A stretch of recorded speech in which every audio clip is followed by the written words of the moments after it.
Welcome to the Positive Spiritual Living Podcast, brought to you by Unity on the Bay. This is your positive path for spiritual living.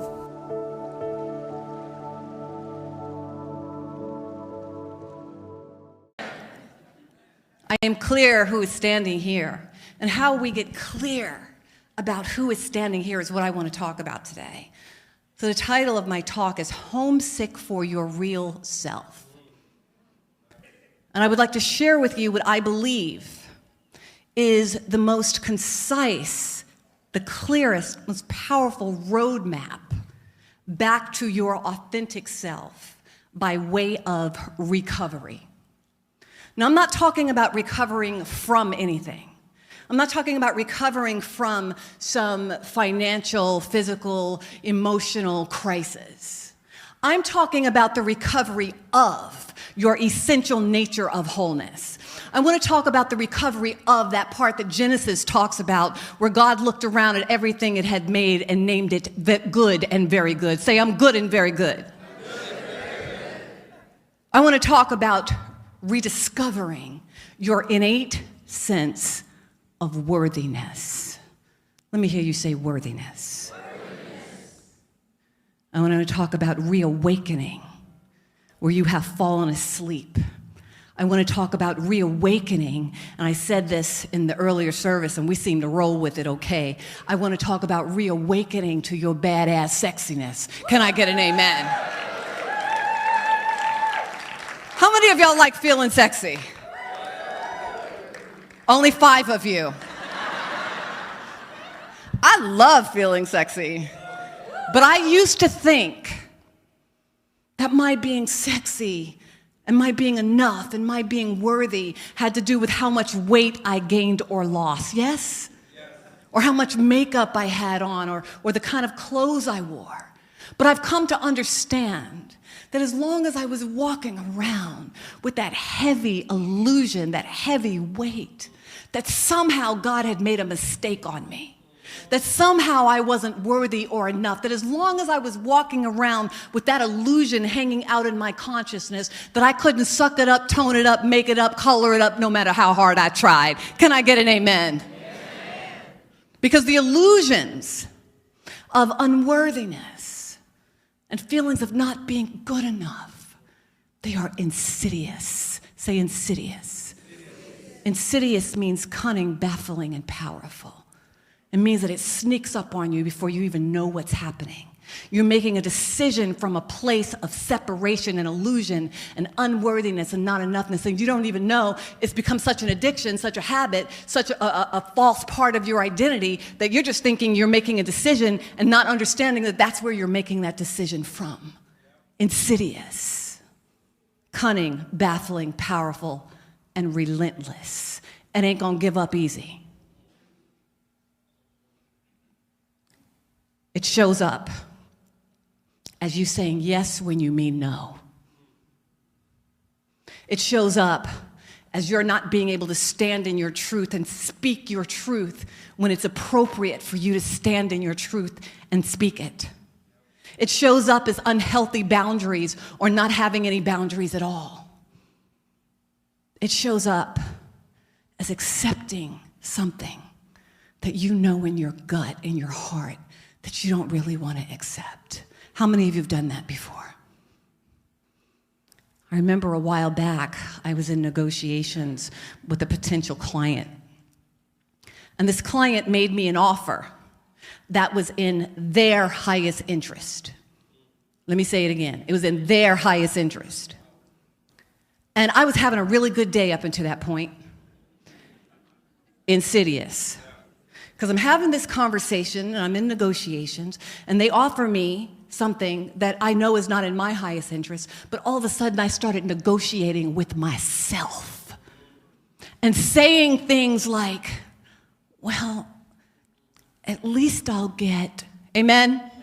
How many of you have done that before? At least I'll get something. At least, well, maybe, down the road, amen? And this sick, heavy feeling was in my gut. And I came to understand that this sick, heavy, put your hands right here. This is where you feel it. This is where you feel where the illusion is seeking to negotiate with the truth.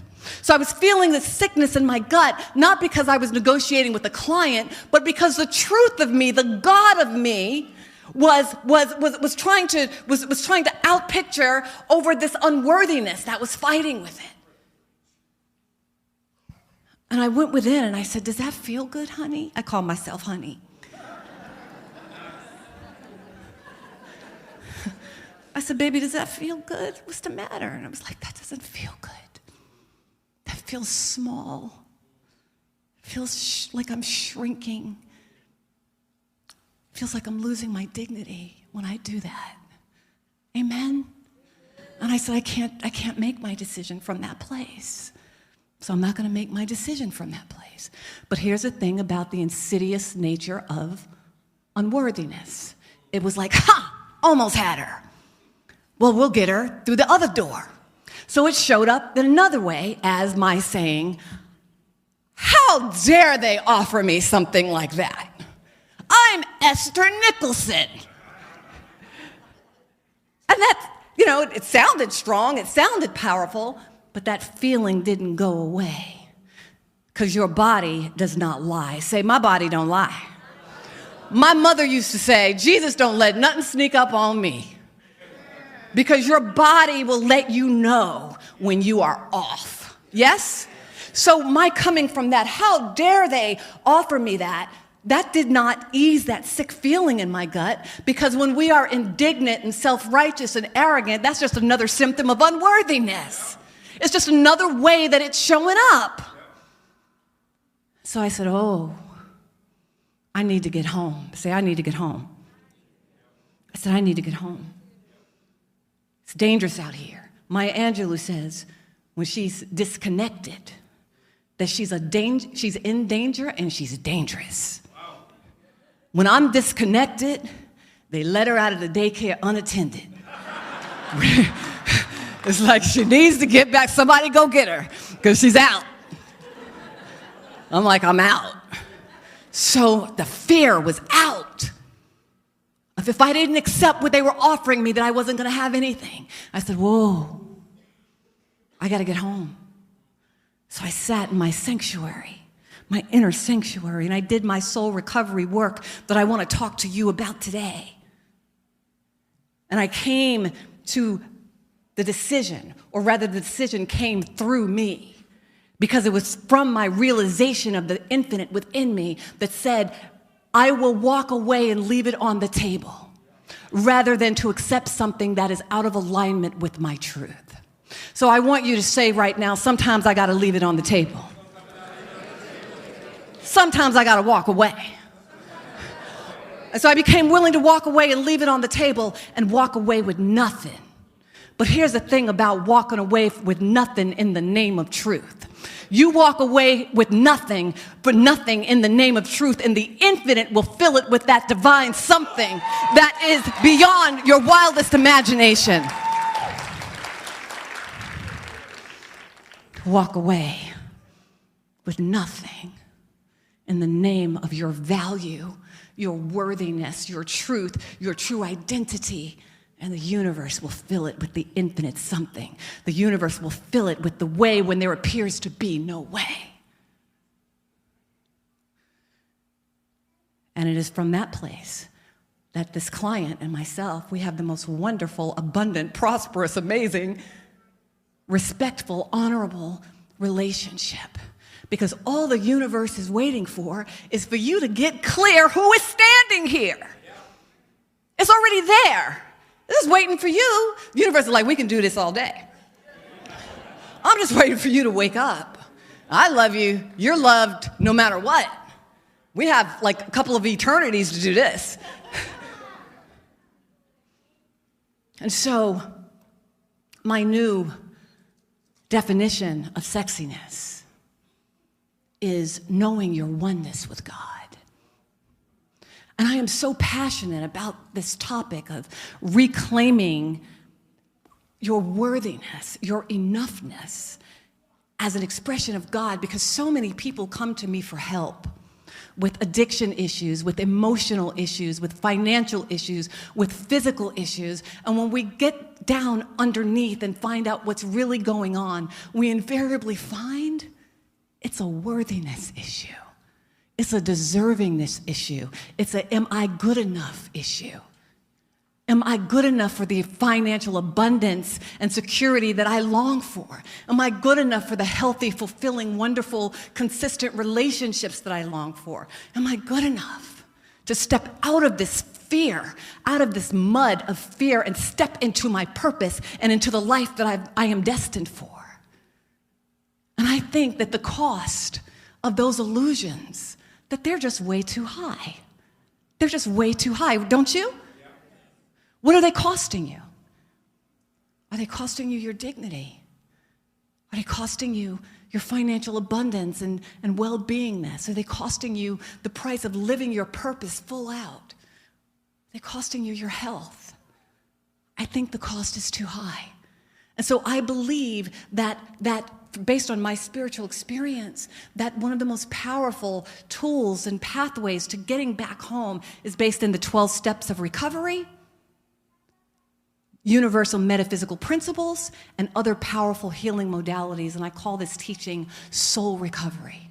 That not only has the power to heal those obvious life-threatening addictions that we typically associate with drugs and alcohol and so forth, but they have the power to heal those less obvious, sneaky, life-diminishing addictions, like the addiction to chronic fear and worry. Can I get an amen? Or the addiction to unworthiness and feelings of not good enoughness. Or how about the addiction to procrastination and distraction, where we get distracted by the iPhone and the internet and Netflix. You say, I'm gonna sit down for an hour and watch a movie. But instead of clicking on a movie, you click on a series. And we all know that there's 13 to 18 episodes in a series. So we click on the series and we come to 2 days later, totally in a fog, say zoned out, numbed out, dumbed out, and deadened to our creativity. Can I get an amen? And so I believe that this teaching, soul recovery, has the power to get you home so that they can start dissipating. But let's be really clear about something. God can't heal you. Say, God can't heal me. I can't heal you. God is the healing itself. God ain't trying to heal you. God's trying to be you. Be in, as, and through you. And so how I've come to this understanding where I had to bridge the gap between these 3 or 4 really powerful healing modalities is 32 years ago, I was addicted to crack cocaine and all kinds of other addictions. And I was in and out of treatment centers for 6 years, and I lost my daughter for 2 years to the addiction. And I remember one day in a taxi, I was in a taxi on my way to the drug dealer's house, and a miracle happened. And the taxi parked his car and turned to look at me in the back seat, and he said, "Young lady, please don't kill yourself today." Now, that wasn't the miracle. I'd heard that a million times. The miracle was that in this sweet moment of grace, everything within me lined up spiritually, emotionally, and physically. And the veil of illusion parted, and the fog lifted, and I caught a glimpse of seeing myself the way God saw me. How many of you caught a glimpse? And I caught that glimpse of a young lady who was free of fear for the first time in my life. And I said, I want some more of that. How many of you could say, I want some more of that? And that was the beginning of my very long road to spiritual and emotional recovery. And I call it spiritual and emotional recovery because there I was. Years later, I'd been clean off of drugs and everything, but I was still suffering from that insidious illusion of unworthiness and not being good enough. There I was, hired to be background vocalist to Bette Midler. And the day I met her, she says, "Pack your bags, honey, we're on Oprah tomorrow." And I'm on Oprah, so scared that it felt like Clorox came up in my mouth. And a girlfriend of mine said, I looked at the screen and I saw you. And I said, relax, sweetie, you got the gig. So here's the thing, even when you get the gig, if you don't feel worthy enough for it, you can't even enjoy the gift that God has given you. Can I get an amen? How many of you have done that before? So let's get to the solution real quick. Let's talk about what addiction is, in case any of you are wondering if this talk is for you. Because you might be thinking, this is such a great talk for my sister. She's an alcoholic. It's like, no, Pumpkin, this is for you. I call myself Pumpkin, too. Addiction is when you are so attached to a belief system, a thought pattern, or a particular way of being that you become enslaved in bondage to it, no matter how much misery it's causing your life, and you can't seem to heal it. An addiction is when you are so attached to a belief system. Jesus Christ didn't say it is done unto you as you want, boo. He said it's done unto you as you what? As you believe. So, but if you are addicted to a negative belief system, you are so attached to a negative way of being, a negative pattern, that you become enslaved or in bondage to it, even though you know this way of being is causing you harm. How many of you have done that? How many of you are doing that? I don't want to just see two hands either. Because transformation feels like death. And it's not so much that we are addicted to what we're doing. We're addicted to being familiar. We're addicted to being the only you that you know how to be. Yes? And so I know how difficult it is to think the unfamiliar thought in the familiar situation. I know how almost impossible it seems to behave in the unfamiliar way under familiar circumstances. But there is a way for the universe to come through you and wipe all of that away. And the first step to healing that, I'm going to say something that we don't usually say here, you must admit personal powerlessness. And admitting personal powerlessness means I got to get on up out the way. See, I got to get on up out the way. Jesus the Christ is the first spiritual master of record that I am aware of who admitted powerlessness. When he said, of myself, I can do nothing, boo. Nothing. But it is the Father, Mother, God presence within me that is the all power. I live, yet it is not I. It is the Father, Mother, God presence within me that doeth the work. Can I get an amen? But you got to get on up out the way. Say, I got to get on up out the way. I didn't hear you say that. So a while back, I had a dilemma where I was thinking. And I just want to ask you, have you ever just thought yourself into a coma? Because I was trying to figure out the solution from the consciousness that created the problem. You understand? And I thought my way into surrender because I was exhausted. And the answer popped through immediately. And the answer was, you want to know what it was? I don't know crap. That's the first step. That's the first step of recovery. And once you get on out the way, you can come to believe in the second step that a power greater than you can restore you to wholeness.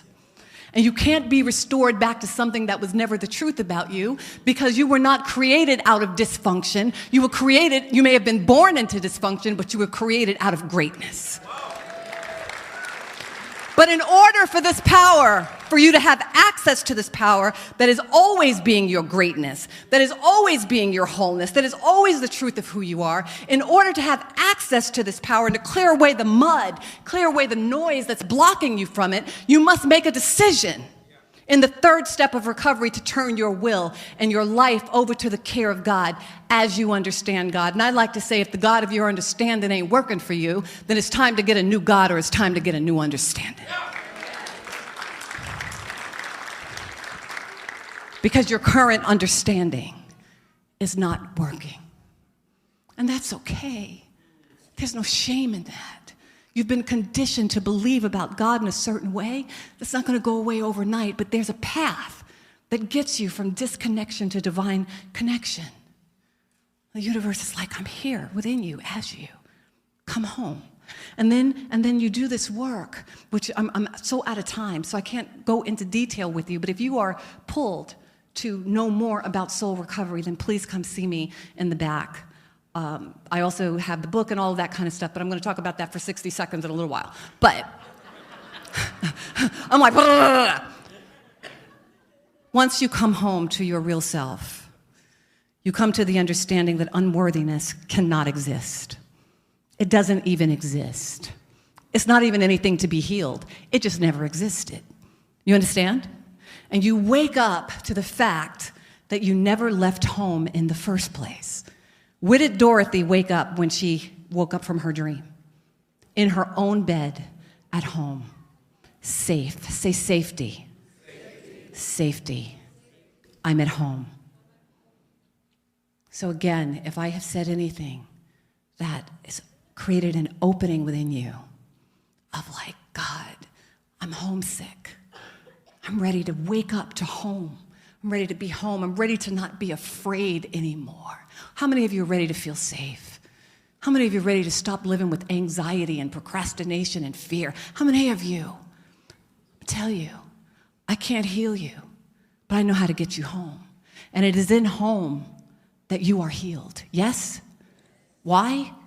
Because ain't no place like home. To do it like this, ain't no place like home. Peace and blessings.